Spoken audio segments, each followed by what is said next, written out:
What if I told you that you're not the only one who gets headaches from the roadwork in Pennsylvania? Deteriorating conditions in our state's infrastructure is leading to massive headaches for state legislators as they scramble to figure out how to fund the necessary changes and reconstruction. So where's that funding going to come from? And if it doesn't come soon enough, what's the impact for drivers and commuters across the Commonwealth? Anthony Hennen from the Center Square joins us to talk about those questions and more. That's all coming up right here, right now. I'm Sam Chen, and this is Face the Issues.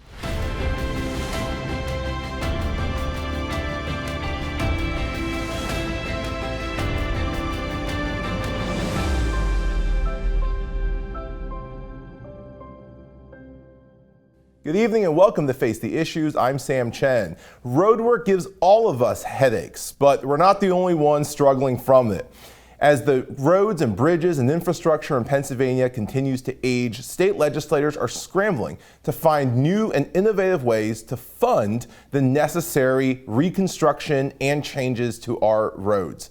But where is that funding going to come from, and how is it going to impact you and I, the drivers and commuters who utilize those roads? Anthony Hennen is a journalist at the Center Square and joins us tonight to talk about these issues. Anthony, welcome to Face the Issues. Thanks for having me.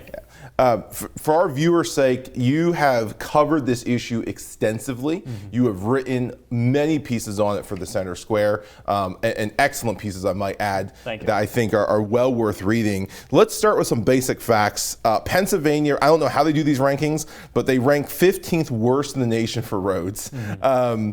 This is a large part due to the natural condition of acid rain. We all know about the potholes in the roads, things like that. 57% of the interstates are past the age of needing reconstruction work in the state. Estimated as $40 billion over the next 15 years. Our bridges are doing no better. According to the Department of Transportation, there's approximately 25,000 bridges on state-owned routes and 6,400 bridges on locally owned roads.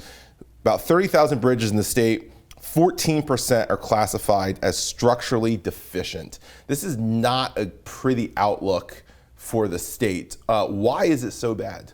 Yeah, so I think there's a mix of factors going on here. I think one that might not necessarily always jump out to people, but when you look at population growth, much of Pennsylvania's population, we've had some slight increases, but when you're looking at younger, births or younger people, the working age population is generally declining and it's expected to keep declining. So as we have a stagnant or shrinking population, there's less tax revenue, there's possibly less economic growth. So I think that can come in on the funding level.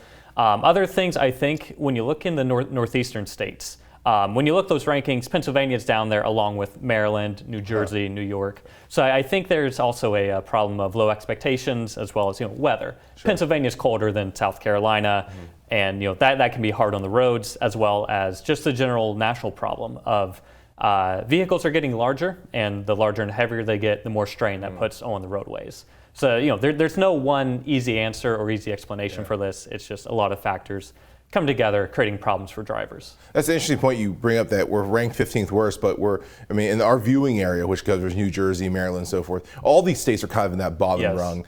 I spent some time down the south where it doesn't ice as much and there's not use of salt on the roads. These are all different things that deteriorate the roads quicker, I imagine. Which is why the Northeast is probably in the worst state than other places. Yes, I think it's a combination of that. Some people might want to argue, it's a low competence of governance or spending efficiency, things like that. There's pros and cons of both sides, but it's a running problem. So in the last decade, as you've reported on this, the number one source of funding for our infrastructure has been the gas tax in Pennsylvania. The gas tax has been used to fund the infrastructure. There have been changes made to the gas tax. Pennsylvania holds the single largest gas tax in the nation, nearly 60 cents, up well above 55 cents per gallon. To your point, the states around us, Ohio's at 38.5 cents, Maryland 36.1, Delaware 23, but Pennsylvania is almost twice of that. But it only accounts right now for 55% of the funding needs for our total infrastructure. Where is this drop in funding coming from? Yeah, so I think the problem with the gas tax is, there's a lot of reasons why states will use it. Almost every state has a state level gas tax. It's easy to collect. People can see it immediately. It's one of the most efficient taxes to collect in terms of the cost of administering it. The problem here is that, along with a stagnant or declining population, fewer people are going to be driving. The cars that we're driving now compared to 20 years ago are more gas efficient. So you don't have to fill up as often. The revenue's been sliding as a result of car improvements in cars. There's a shift to electric vehicles now. It's not as big, but it's definitely a growing thing. So there's a lot of factors coming into why the gas tax revenue is not necessarily going to work in 10 or 20 years.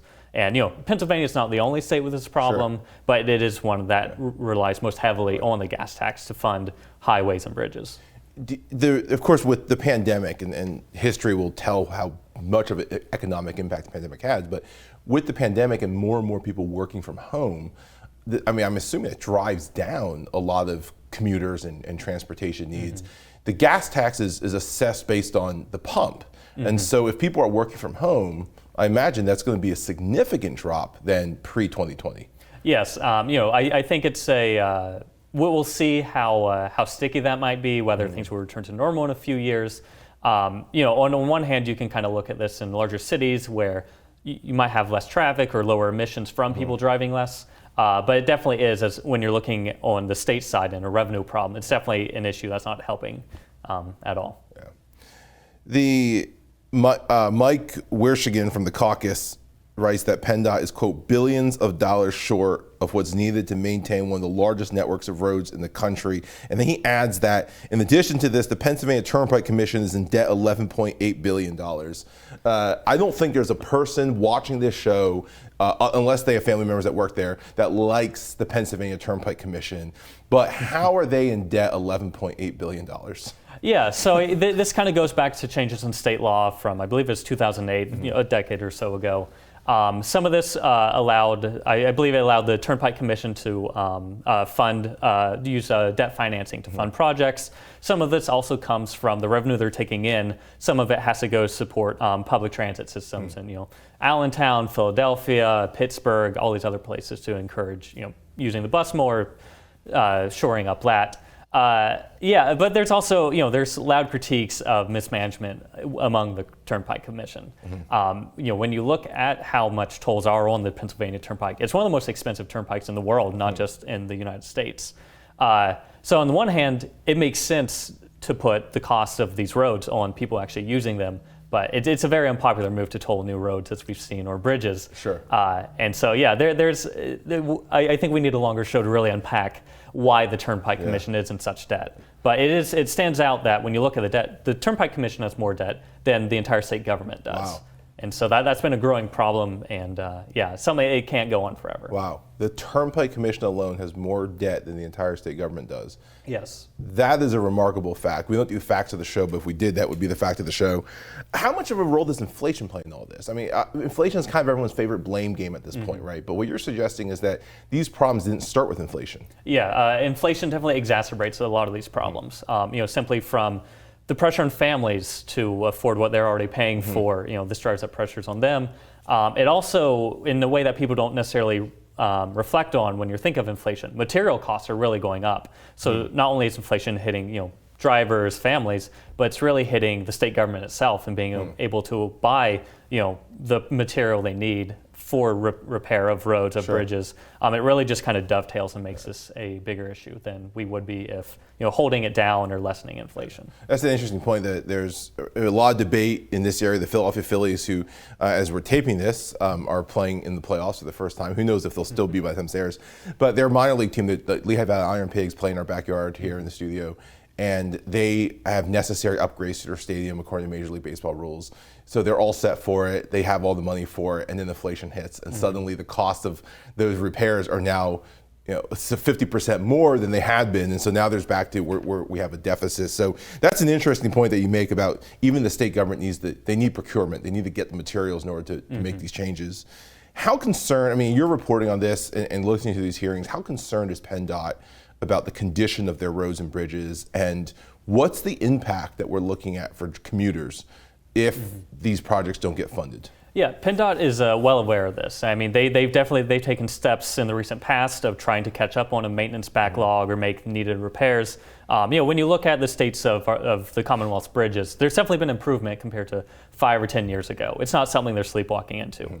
PennDOT's major argument, when you look at the reports they're publishing on maintenance on the future, roughly, I believe their budget's about $9 billion, but when they're arguing that to be fully funded, to be able to repair these roads, these bridges, make it, just make the system better for the entire state, they would need essentially a doubling of the budget. I think what they're looking at is $18.5 billion, something like that, to catch up on maintenance costs. This is also, some of this is out of the hands of even state leaders, state policymakers. The federal government's requirements for the condition of the interstates running through Pennsylvania, those have tightened up. When you look at a lot of this building, where a lot of this was done in the 1950s, 60s, 70s, a lot of these projects are simply coming to the end of their life. And so it's something you can't necessarily delay forever, or it was not a cost you could avoid for the future anyway. Right. So a lot of this stuff is simply coming due at not the greatest time if we could if we could ask for it. There's almost seems like there's a catch-22, which is if we if we use the gas tax, we'll get the solutions here in a moment, but if we increase costs, commuters are going to pay for it. If we don't, the bridges are going to shut down, I imagine, and commuters are going to pay for it. There's almost there's not a great option here if you're a driver in the state. Yeah, I think what you can look at too is the short term versus long term, where we understand the cost now, but if you spend 20, 30% more for a project, so you don't have to take care of it 10, 20 years in the future, those savings aren't necessarily immediate, whereas the extra spending is, and that's a big problem in general. Sure, understood. Well, thank you for that breakdown. We're going to go to the break. When we come back, I want to talk about the solutions that are being proposed, because there's a few different angles that legislators have looked at. You've reported on these. I want to kind of have that conversation when we come back. Sounds great. Don't go away. We'll be right back. Face the Issues is produced and recorded in the studios of Lighthouse TV. Positively different.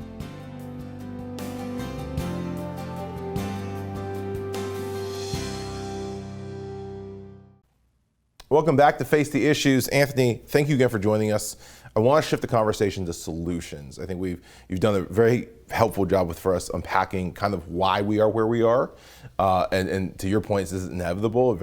Roads and bridges are going to deteriorate. We're going to have to find a way to fix them. Let's talk about solutions. The most recent solution was proposed by the Pennsylvania Department of Transportation, and it was the idea of a bridge toll. This was shot down in the judiciary. The courts actually shot this down. Let's start from the top. What was the proposal for the bridge toll? What would that look like? Yeah, so essentially the plan was, for the maintenance of these bridges across the Commonwealth, 9 different bridges would be tolled, and that would basically generate the funds to repair these bridges either in the short term or long term. But there's a lot of work going into this to make sure, spreading it more evenly around population centers. So, Pittsburgh's not getting hit the worst, Philadelphia's not getting hit the worst. So that was the plan. The problem was the process by which PennDOT was doing this. Essentially, a few of the bridges, they did not necessarily have the details out ready when they started pushing through this, and that basically caused the permanent injunction. Obviously, there's a lot of political opposition to that, especially from state Republicans in the legislature. But that was basically even aside from the political opposition, just the process issues with how they chose these 9 bridges and how much they expect them to cost. That sank it. Right. In 2.9 bridges out of tens of thousands of bridges across the state. What was the political opposition to this? Why are state legislators opposed to this? Fundamentally, tolls are not popular, no matter what party you're in, anything like that. Tolls do a great job of putting the cost of whatever services or infrastructure on the people using them. But no one likes to, all of a sudden, what you're getting for free or what you don't realize you're paying for, suddenly you have to pay $100, $200, $300 a year for it. So there's always political opposition to any sort of tolling initiatives. But there's also a lot of opposition coming from Western Pennsylvania around Pittsburgh. Of these bridges popping up. I think some of this too is just simply people thinking PennDOT could do better in terms of paying for these costs of administering the state's roads, bridges, all of those repairs.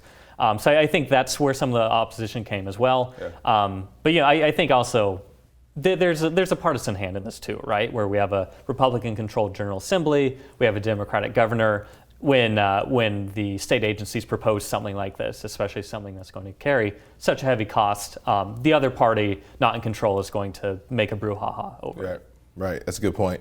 Robert Latham, who's Executive Vice President of the Association of Pennsylvania Constructors, said, quote, maybe we should keep an option open for the future of maybe more of a broad-based, less targeted tolling funding mechanism, particularly as we look at the fuel tax and the ability of the fuel tax as a sustainable funding mechanism. What he's talking about is that gas tax that we have had in the state for quite some time. The gas tax was increased during the Corbett administration in the state. You said earlier nobody likes being taxed. The gas tax hits everybody who drives. How likely is it that we're going to see an increase in that gas tax again? Honestly, at this point, I don't even think an increase in the gas tax matters. In the short term, it can. But we've seen spikes in the gas tax, within this past 6-7 years. Yeah. But the revenue that's coming from it, it's basically holding steady, if not declining slightly now, simply because cars are getting more efficient, people are shifting modes of transit. So I don't think, even if there is a battle over trying to increase it, it's not going to solve the solution in the first place. Even PennDOT, as they're explaining these, even when you look at reports coming out from the General Assembly, there's wide agreement that the gas tax is not enough, and no matter what we do with it, it's going to be declining. So the gas tax, I don't think we're going to see many political battles over this. The battles are coming for what do we replace the gas tax with, and how do we do it? Okay. That's a great point. I like how you illustrate that. So with taxes, there's two ways of revenue increasing. One is you increase the actual percentage rate, which is what we do if we increase the gas tax. But the other is the base and how many people are paying into it. So what you're saying is that even if we increase the percentage, if the base keeps declining, it's not going to make a difference. Yeah, in the short term, we might see a spike in revenue if you really increase the gas tax, but long term, looking ahead, it's simply that there's not enough left in the barrel for us. And I think we've seen this in the past before in Pennsylvania with things like cigarette taxes and so forth, where people who can start ruling their own are going to start doing it to avoid. You're going to find ways to avoid paying that tax if you can. Yes. One of the proposed replacements to the gas tax is a user fee and a package tax.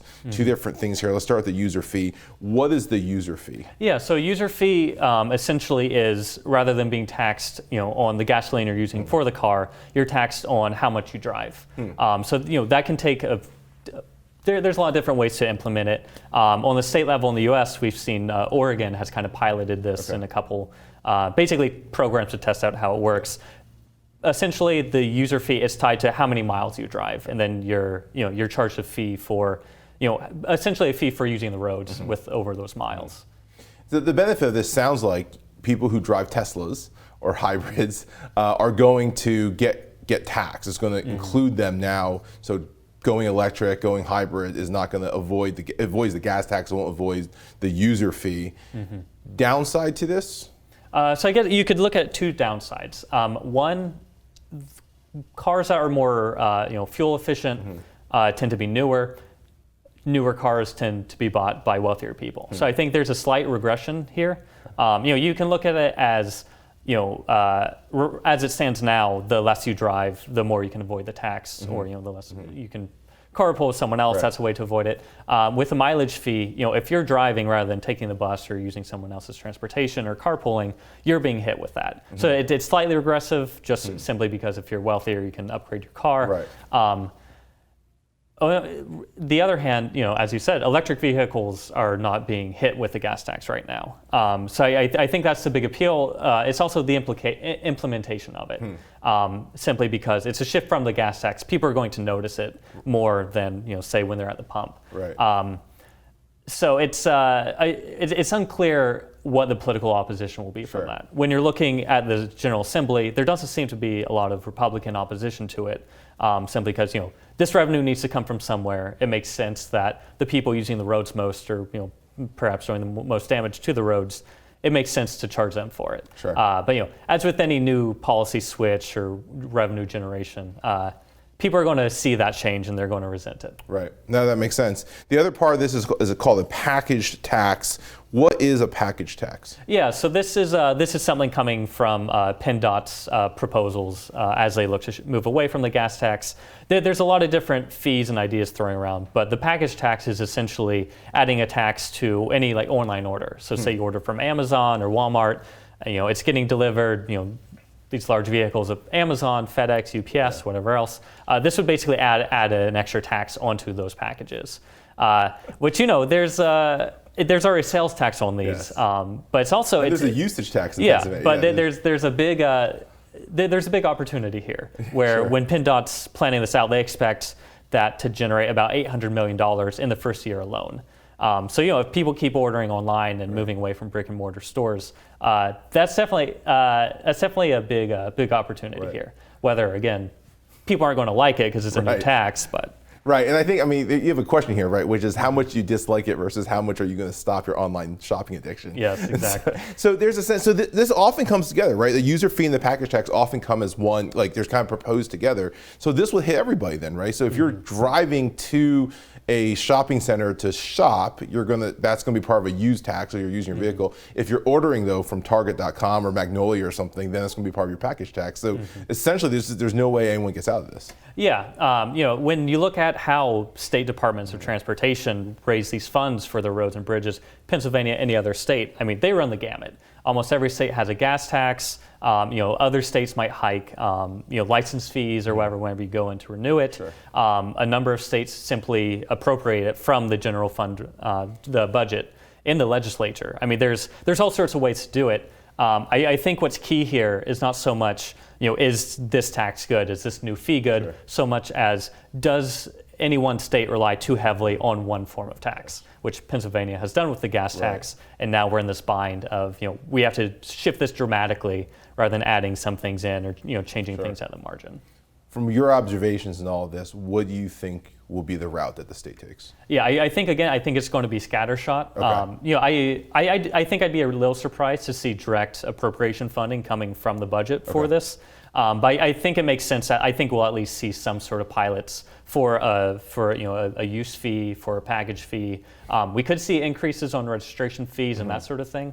But right now, I think it's not necessarily on the radar of people yet. Okay. So the simple answer here is the least politically controversial ones will get through. Fair. That's fair. But as far as what forms that will take, it's not clear yet. That's fair, because the voters or the legislature has to go back to face the voters after they do it. Exactly. So Anthony, thank you for explaining that to us, for breaking that down. We're going to revisit this episode, I'm sure, as this becomes a hot button political topic in the months, years ahead. Who knows when that's going to peak, but I'm sure we'll be revisiting this episode. So thank you again. Thank you. Yeah. Don't go away. We'll be right back.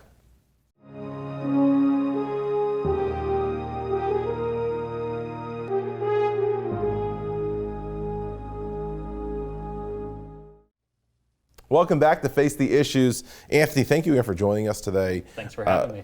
Yeah, we absolutely loved having you here and definitely will have you back.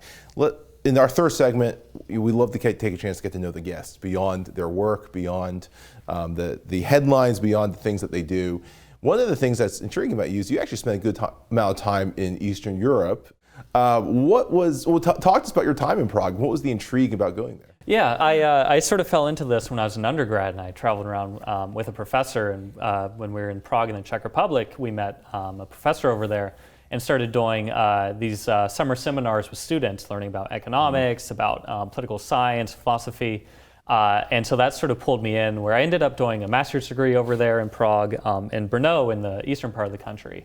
I was over there for a few months interning and kind of traveling around.